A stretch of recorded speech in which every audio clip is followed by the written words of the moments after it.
নিফটিকে দেখে বিরক্ত লাগছে?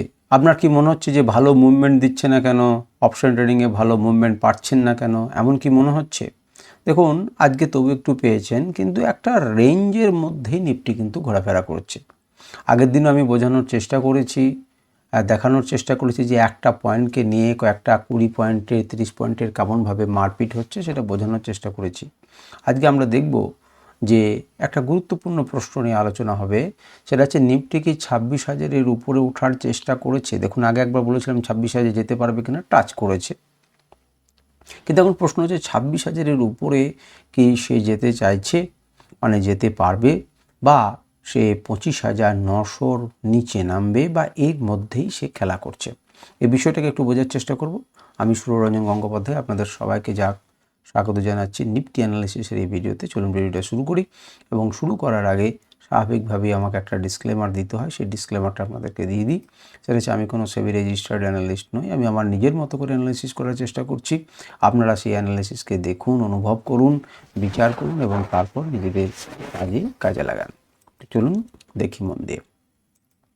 কোনো রকমে নিফটি কিন্তু আজকে এই 950-র জায়গাটাকে ধরে রাখার চেষ্টা করলো, কিন্তু আগের দিন যারা ভিডিও দেখেছেন তারা জানেন আমি বলেছিলাম যে 960-65 থেকে ওই 80-86 পর্যন্ত একটা 20 পয়েন্টের একটা মারপিট হয়েছে।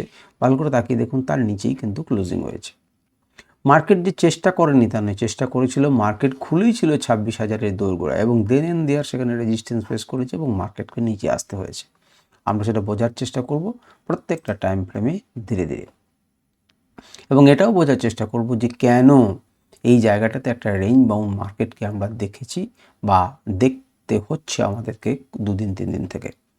তো দেখুন, মার্কেট প্রিভিয়াসলি 335-এ ক্লোজিং হয়েছিল, তার থেকে 18 পয়েন্ট উপরে ক্লোজ হয়েছে। আজকে ওপেন হয়েছিল 25,997, অর্থাৎ 26,000-এর ঘাড়ের কাছে, কিন্তু সেখান থেকে 26,009 পয়েন্ট পর্যন্ত গেছিল, কিন্তু ওকে টেনে নামানো হয়েছিল দেখুন 900-র নিচে, কিন্তু 900 থেকেও তুলেছে। তাহলে রেঞ্জের এই জায়গাটা কি বুঝলেন? এইটার উপরে রেজিস্ট্যান্স আছে, এইটার নিচে সাপোর্ট আছে আজকের ডেট অনুযায়ী। এবারে চলুন মান্থলি ক্যান্ডেলটাকে একবার দেখি এবং বিচার করি। মান্থলি ক্যান্ডেলে কোন জায়গাতে সে দাঁড়িয়ে রয়েছে? অনেকবারই আপনাদেরকে বলেছি, রেজিস্ট্যান্স লেভেলের কাছে সে দাঁড়িয়ে রয়েছে। তাহলে মান্থলি টাইম ফ্রেমে যদি সেই রেজিস্ট্যান্স লেভেলের কাছে থাকে, তাহলে স্বাভাবিকভাবেই তার গতি কিন্তু কী হবে? একটু স্লথ হয়ে যাবে, অর্থাৎ স্লো হয়ে যাবে। রেজিস্ট্যান্স এরিয়াতে যদি মার্কেট এসে দাঁড়িয়ে থাকে, তাহলে স্বাভাবিকভাবেই একটুখানি কী হবে? একটুখানি ধাক্কা খাবে। সেই ধাক্কাটাই খাচ্ছে, ট্রেন্ড লাইনটাকে কোনো রকমে সে পেরোনোর চেষ্টা করছে, তার উপর আবার এখানে প্রেশার আছে, এবং এটা একটা রেজিস্ট্যান্স এরিয়া। সব মিলিয়ে তার গতি কিন্তু স্লথ, এবং তারই প্রভাব পাচ্ছি আমরা ছোটো টাইম ফ্রেমে। এই জিনিসটাকে আরও স্পষ্টভাবে আপনি বুঝতে পারবেন উইকলি টাইম ফ্রেমে। দেখুন, উইকলি টাইম ফ্রেমে আমি খুব স্পষ্ট করে বলেছি, যেখানে সাপোর্ট নিচ্ছে ঠিকই, কিন্তু এখানে রেজিস্ট্যান্স, সুতরাং এই জায়গাটা পার করতে তাকে অনেকগুলো রেজিস্ট্যান্সের মধ্য দিয়ে যেতে হবে। তাহলে রেজিস্ট্যান্স মানে কি? সেখানে সেলাররা বসে আছেন, তারা চাইবেন না যে তাদের এরিয়াতে আপনি ঢুকে যান, সুতরাং তারা আপনাকে বাধা দেবে, এবং নিফটি কিন্তু খুব কি বলবো, আপনাকে ধৈর্যের পরীক্ষা দিচ্ছে। নিফটি কিন্তু সেই জায়গাটাতে ঘাপটি মেরে ছেড়ে দিচ্ছে না। নিফটি কিন্তু একদম মাটি কামড়ে পড়ে আছে, এবং একটা বেসকে তৈরি করার চেষ্টা করছে। সে উপরের দিকে যাওয়ার জন্য চেষ্টাই করবে, আর সেলার যারা আছে তারা তো চেষ্টা করবে নিচের দিকে নামানোর, কিন্তু একটা ফাইট যে করছে, এবং সেখানে রেজিস্ট্যান্স এরিয়া আছে, খুব বেশি পাওয়ার লাগবে এটাকে ভাঙতে গেলে। সে পাওয়ারটা যে কোনো দিন আসতে পারে, আবার নামানোর জন্য যে কোনো দিন একে নামিয়ে দিতে পারে যদি পাওয়ার আসে, কিন্তু সেটাকে ভাঙবাও বা যাবো তার আগে কিন্তু আমাদের অনেক কিছু লেভেলকে ভাঙতে হবে। ডেলি টাইম ফ্রেমে যদি দেখেন, তাহলে দেখবেন 25,500 থেকে যে মুভমেন্টটা শুরু হয়েছিল এবং এর উপরে খুলেছিল, তখন কিন্তু আমরা বলেছিলাম যে আমাদের টার্গেট কিন্তু এবার কত? 26,000। দেখুন, যাব না করে করে কিন্তু সে পৌঁছে গেল 26,000-এর দোরগোড়াতে, এবং সেখান থেকে রেজিস্ট্যান্স ফেস করে নিচে এসেছে। কিন্তু এখন প্রশ্ন হচ্ছে যে এটি কি খুব ভালো লক্ষণ বলে মনে হচ্ছে? দেখুন, কেমন দেখে মনে হচ্ছে যে ঠিক আছে, সে নিচে থেকে সাপোর্ট নিচ্ছে। দেখুন, ক্ষমতা হয়নি আগের দিনে যে প্রিভিয়াস ডে যে ক্লোজ, সেই ক্লোজের নিচে কিন্তু ক্লোজিং করার। এটি একটি গুরুত্বপূর্ণ, এর মধ্যে যে অন্ততপক্ষে সেটাকে সমীহ করছে, এবং বায়ার্সরা মার্কেটকে সেই জায়গাটা হোল্ড করার চেষ্টা করছে যে আমরা কিন্তু এই জায়গাটা আপাতত ছাড়বো না। আজকে ডেটা অনুযায়ী, কিন্তু ওপরে ধাক্কা খেয়ে সে নিচের দিকে এসেছে।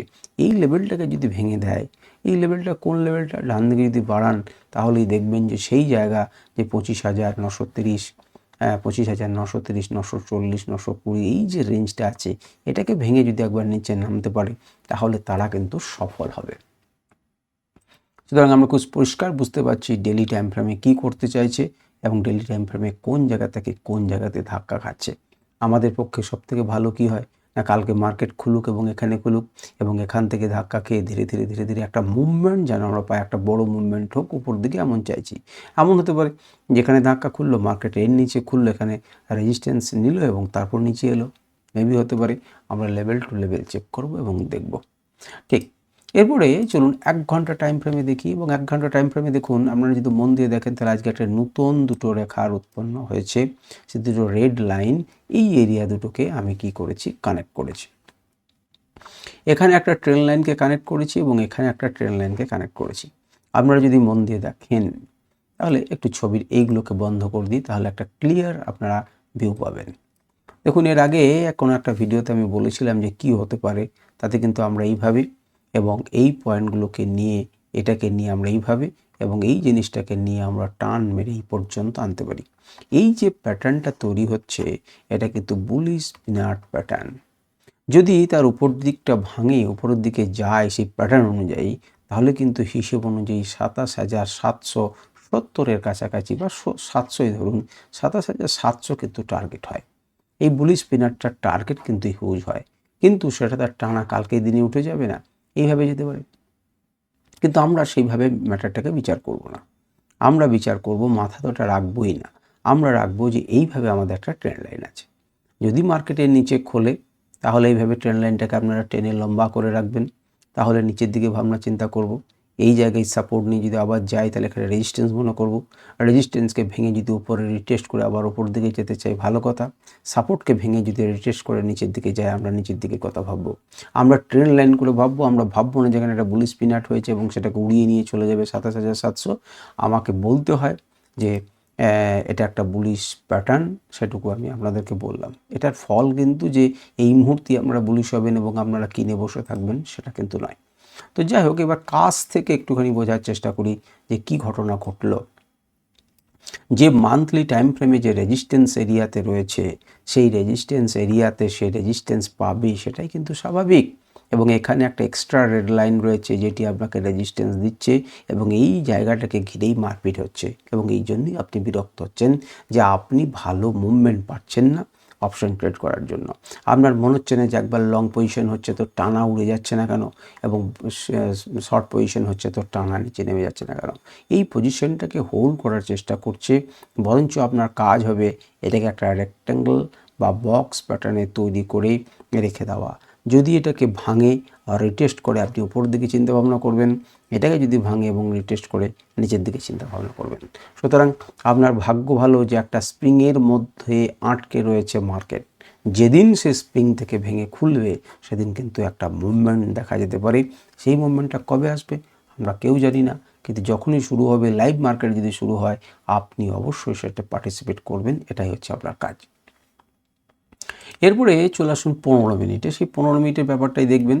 আপনাদের কাছে যে দুটো লেভেল রয়েছে দেখতে পাচ্ছেন, এখানে সে প্রথম দিনে ধাক্কা খেয়ে মার্কেটটা পড়েছিল, আজকে সে চেষ্টা করেছিল এখানে 11 তারিখে যাওয়ার, ধাক্কা মেরে দেন সেখান থেকে এসেছে, এখানে ক্লোজ করেছি একটা লেভেল থেকে আর একটা লেভেল, এখান থেকে আবার চেষ্টা করলো কিন্তু পারছে না, আবার নিচে নামিয়ে দিচ্ছে, দেখুন আবার চেষ্টা করছে কিন্তু সে পারছে না। এখন এই এরিয়াতে কিন্তু আবার একটা রেজিস্ট্যান্স এরিয়া তৈরি হয়েছে। ডান দিকে যে নিয়ে যাচ্ছি, সে নিয়ে যাচ্ছি এটা দেখুন তো, দেখুন 25,960, 25,960 যে জায়গাটাতে মারপিট হয়েছিল মনে আছে, ছোটো টাইম ফ্রেমে দেখেছিলাম, ঠিক সেই জায়গাটাতে। এবারে আপনাদেরকে আমি একটা ইন্ডিকেটার দেখাই, যে ইন্ডিকেটারটা আপনাদেরকে আগের দিন দেখিয়েছিলাম, সেটা হচ্ছে সিগন্যাল ইন্ডিকেটার। সিগন্যাল ইন্ডিকেটারে এই জায়গাটাতে আগের দিনে 10 তারিখে কিন্তু আমাদের শর্ট সিগন্যাল জেনারেট হওয়ার পর মার্কেট কিন্তু আমাদেরকে টার্গেট 2 এবং 5 কাছাকাছি দিয়েছে, 5 দিয়েছে, 5 আপনাকে দিয়েছে, এবং উপরের দিকে যাওয়ার সময় আমরা দেখলাম যে 2 এবং 3 রেজিস্ট্যান্সে ধাক্কা খেয়েছে এবং তারপর আবার মার্কেট নেমেছে। আবার যখন পরের দিন চেষ্টা করলো উপরের দিকে যাবার, এই শর্ট সিগন্যালে কিন্তু কোনো পরিবর্তন ঘটেনি 15 মিনিটে। অর্থাৎ সে কিন্তু বলতে চাইছে যে শর্টের যে মনোভাব সেটা কিন্তু আছেই, কোনো বড় প্লেয়ার কিন্তু আর এখানে ঢোকেনি। এবং আপনারা দেখতে পাচ্ছেন যে যখন উপরের দিকে যাচ্ছিল, তোলার চেষ্টা করছিল 4 এবং 5 আর 4 and 5, অর্থাৎ রেজিস্ট্যান্স 4 এবং 5 এই লেভেলে সে ধাক্কা খেয়েছে, তার উপরে কিন্তু সে ক্লোজিংই দিতে পারেনি। সেখান থেকে ধাক্কা খেয়ে মার্কেট শর্ট লেভেলের নিচে নেমেছে এবং প্রথমেই টার্গেট 3 এবং 4কে টাচ করেছে, আবার চেষ্টা করেছে উপরের দিকে যাওয়ার এবং বিউটিফুলি 3 এবং 4 থেকে আবার রেজিস্ট্যান্স ফেস করে মার্কেট নিচে এসেছে, আবার এসেছে 3-4 লেভেলে, সেখান থেকে সাপোর্ট নিয়ে মার্কেট গেছে। ধীরে ধীরে এবার কিন্তু আর বেশি উঠতে হচ্ছে টার্গেট 1 এবং এইখানেই কিন্তু সে ঘোরাফেরা করছে। এখন একটা ক্রুশিয়াল জায়গাতে সে কিন্তু এই শর্ট লেভেলের নিচে দাঁড়িয়ে রয়েছে। আমরা কি করতে পারি? আমরা ছোট টাইম ফ্রেমে বা সেইভাবে কাজ করার জন্য, খুব ন্যারো রেঞ্জে কাজ করার জন্য আমরা কি করব না, এইটাকে আমরা বেঁধে দিতে পারি এইভাবে ট্রেন্ড লাইন করে, ফাইন ট্রেন্ড লাইন করে বেঁধে দিতে পারি এবং এইভাবে একটি লেভেলকে এঁকে দিতে পারি, আমরা যদি দেখি যে মার্কেটের নিচে ট্রেড করছে, তাহলে নিচের দিকে ভাবনা চিন্তা করব, ওপরে ট্রেড করলে উপরের দিকে ভাবনা চিন্তা করব।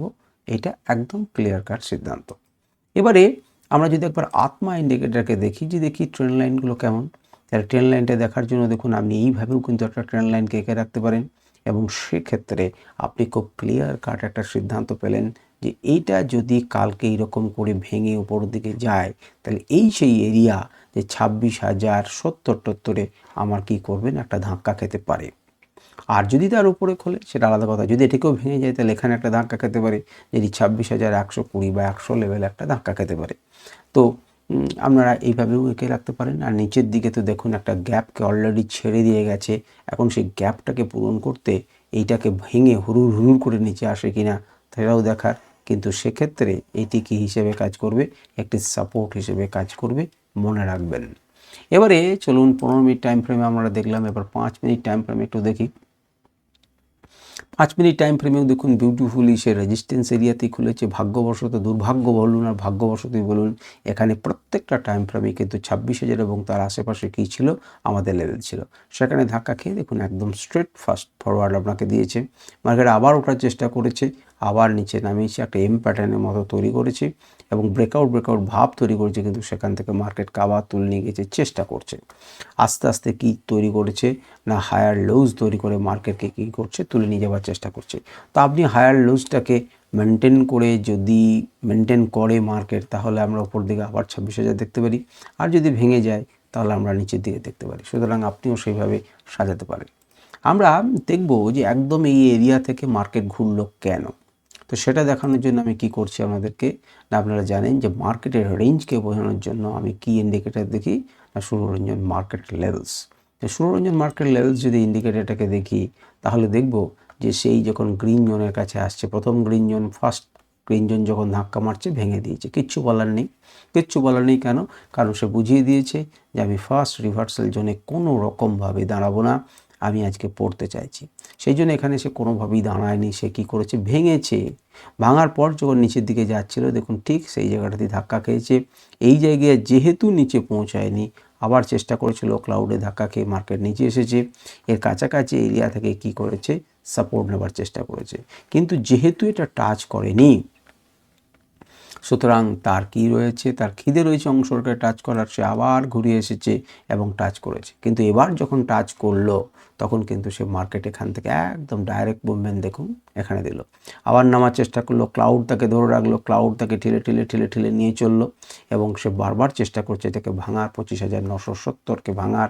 আর ওই যে মারপিটের এরিয়া, 20 পয়েন্টের জন্য মারপিট মনে আছে, 60 থেকে 80, তো সেই 60, 65, 80 থেকে দেখুন সেই এরিয়াতে আবারও চেষ্টা করলো, কিন্তু টান মেরে তাকে ফেলে দিল। ক্লাউড এখনও পর্যন্ত তাকে ধরে রেখেছে, কতক্ষণ ধরে রাখতে পারবে আমরা জানি না। এই লেভেলে এসে মার্কেট শেষ হয়েছে এবং এটা চুম্বকের মতো কাজ করেছে। যখনই সেখানে এসছে, তখনই সে কী হয়েছে, রিপালসিভ ফোর্স তাকে নিয়ে গেছে উপরের দিকে। চুম্বক মানে সবসময় আকর্ষণ করবে তা না, রিপালসিভ ফোর্সও দেয়। তো যাই হোক, রিপালশনও দেয়। আমরা আর কি দেখতে পারি, আমরা এখানে একবার ইন্ডিকেটরটাকে লাগিয়ে দেখি এবং বোঝার চেষ্টা করি। যদি ইন্ডিকেটর হারিয়ে গেছে, এখানেও কোথায় মারপিট হয়েছে, দেখুন মার্কেট যখনই খুললো আপনার 9টা, 10টা, 11টা, আপনি দেখুন বহু বাই এবং সেল এখানে দিয়েছে। প্রথমেই দেখুন বাই এবং সেল মার্কেট হয়েছে। একটা সেল মার্কেট হওয়ার পরেই দেন এটা আগের দিন ছিল, দেন এন্ড দেয়ার এটাকে আপনাকে উপরে নিয়ে গেছে প্রথমে, গ্যাপ আপ হলে পরে বাই হলে পরে আমরা কিছু করব না, নিচে সে এসেছে এবং নিচে আসার পরে দেখুন শর্ট সিগন্যাল, আবার দেন বাই, আবার দেন শর্ট। কেন এই রেঞ্জটাকে যদি আপনি এখানে হাত তুলে নিয়ে যান তাহলে ডান দিকে তাকিয়ে দেখুন 950 960 এই জমিটাকে নিয়ে মারপিট চলছে। এবং কেন চলছে দেখুন, আবার সেই ঘটনা ঘটেছে, বাই সেল হয়েছে এবং যখন আরও নিচে পেলো, যখন এই জিতলো ঠিকই, যখন নিচে থেকে তুললো তখন দেখুন আর কিছু নেই, আপনাকে একটুখানি যেতে সাহায্য করলো এবং তারপর লাস্ট অবধি আবার সেল সিগন্যাল জেনারেট হয়েছে নিচের দিকে লাস্ট মোমেন্টে। কী করবে আমরা জানি না, কিন্তু এই রেঞ্জে কেন অন্য দিন যদি অন্য সময় দেখেন কি সুন্দর তারা মুভমেন্ট দিয়েছে, কিন্তু এখানে কেন এত এজিটেশন, কেন এত এজিটেশন? কারণ আপনারা উইকলি টাইম ফ্রেমে এবং মান্থলি টাইম ফ্রেমে দেখলেন। উইকলি টাইম ফ্রেমে কী দেখলেন? একটা জটিল জায়গার মধ্যে রয়েছে, সুতরাং দুই পক্ষই চাইছে যেখান থেকে পড়ে যাক। দেখুন কত দিন, কতটা সপ্তাহ এখানে কাটিয়েছে, 1 সপ্তাহ, 2 সপ্তাহ, 3 সপ্তাহ, 4 সপ্তাহ, 5, 6, 7, 8, 9, 10, 11 সপ্তাহের মতো কাজ কারবার হয়েছে এখানে। সুতরাং একটা কঠিন সময়ে নিফটি দাঁড়িয়ে রয়েছে, নিফটিকে প্রচুর ফোর্স দিতে হবে তবে উপরের দিকে যাবে, আর নচেত তারা কিন্তু টেনে নামিয়ে দিতে পারে, তারাও ফোর্স দিচ্ছে। সুতরাং সে নিজের পজিশনটাকে টাইট রাখার জন্য একটা রেঞ্জ বাউন্ড করছে, কেউ কাউকে জিততে দিচ্ছে না। আমরা যেদিন এখান থেকে মুক্তি পাবো সেদিন যে কোনো একদিকে একটা বড় মুভমেন্ট আসবে, এটাই স্বাভাবিক। আর সেই জন্যই এত এজিটেশন আপনি দেখতে পাচ্ছেন, বাই এবং সেল, শর্ট এবং লংয়ের প্রচুর এজিটেশন, মুহুর্মুহু চলছে। এক পক্ষ যুদ্ধ করছে তো আর এক পক্ষ যুদ্ধ করছে, এটা ক্লিয়ার কাট আমাকে কে কী বলছে এটি বলছে। আমি যদি একটু আত্মা ইন্ডিকেটার দিয়ে ট্রেন্ড লাইনটাকে দেখার চেষ্টা করি, আপনারা এইভাবে ট্রেন্ড লাইন এঁকে রাখতে পারেন। দেখবেন এটা যখন আস্তে আস্তে চওড়া হচ্ছে তখন এটি রেজিস্ট্যান্স হিসেবে কাজ করবে এই পুরো এরিয়াটি, এবং আপনার যদি নিচের দিকে ভেঙে যায় তাহলে পরে এখানে আমাদের যে ট্রেন্ড লাইন ডেকেছিলাম সেই ট্রেন্ড লাইনের নিচে আমরা ট্রেড করব, ফার্স্ট টার্গেট, সেকেন্ড টার্গেট, এইভাবে আমরা পরপর দেখব এবং এখানে এসে কিন্তু যদি নামে তাহলে কিন্তু সে সাপোর্ট নিতে পারে। এখানে যখন এসে সাপোর্ট নেবে তখন কিন্তু লক্ষণটা খুব ভালো নয়, 900 নিচে নেমে যাবে এবং 25,860 880 কাছাকাছি থাকবে। আমি জানি না এখনও পর্যন্ত যে ঘটনাটা করছে সেটা হচ্ছে হায়ার লোজগুলোকে তুলছেন, এবারে এটাকেও কিন্তু কি করলো, হায়ার হাই তৈরি করেছে। এখন হায়ার হাই এবং হায়ার লোজ তৈরি করেছে, এখান থেকে ধাক্কা খেয়ে যদি এটাকে ভাঙে আবার নিচে নামে তাহলে একটা আপ ট্রেন্ড পাবো। দেখবো আমরা আমাদের লেভেলের নিচে আর উপরে করলে কি হবে সেটা সময়ই বলবে। একটুখানি আমরা দেখে নিই ওপেন ইন্টারেস্ট কী বলছে। সেখানে আমাদের 26,000টাই আমাদের প্রথম কর্তব্য। 26,000-এ দেখুন ডবল রেজিস্ট্যান্স রয়েছে, হিউজ রেজিস্ট্যান্স রয়েছে, যেখানে 92,000 সাপোর্ট, সেখানে 1,82,000 হচ্ছে আমাকে রেজিস্ট্যান্স দেওয়ার জন্য। ইন্টারডেতে কল ওয়াই চেঞ্জ হয়েছে 92, ম্যাক্সিমাম লোক চাইছে যে তোমাকে 26,000 যেতে দেবো না, সেই জন্যই পারেনি। কিন্তু 25,950 ঘাড়ের উপরে নিঃশ্বাস ফেলছে, 69,000 আর 63,000। ইন্টারডেতে 40,000 লোক বলেছে না তোমার উপর উঠতে দেবো না, কারণ এটা ফিউচার বলে ডাটাটা একটুখানি পার্থক্য হচ্ছে। 900-তে কিন্তু আবার একটা সাপোর্ট রয়েছে, খুব বেশি সাপোর্ট নয় কিন্তু সাপোর্ট, এবং সাপোর্ট দেওয়ার জন্য প্রায় ডবল লোক কিন্তু দাঁড়িয়ে রয়েছে, 48,000 কাছাকাছি এবং 24,000-এর কাছাকাছি। সুতরাং 900 থেকে একটা সাপোর্ট, আস্তে আস্তে 950, আস্তে আস্তে 26,000-এর দিকে যাচ্ছে আজকের দিনে, এবং আমরা ক্লিয়ার কাট তেমনিভাবেই মার্কেটকে করতে দেখলাম। তো এই হচ্ছে পুরো নিফটির অ্যানালিসিস। আশা করি আপনাদের ভালো লাগছে এবং আপনাদের পছন্দ হচ্ছে। আপনাদের ভালো লাগলে পরে আপনারা যদি কোনো প্রশ্ন থাকে অবশ্যই কমেন্ট করতে পারেন, আমি চেষ্টা করব উত্তর দেওয়ার। আজকের ভিডিও পর্যন্তই, নমস্কার, ধন্যবাদ।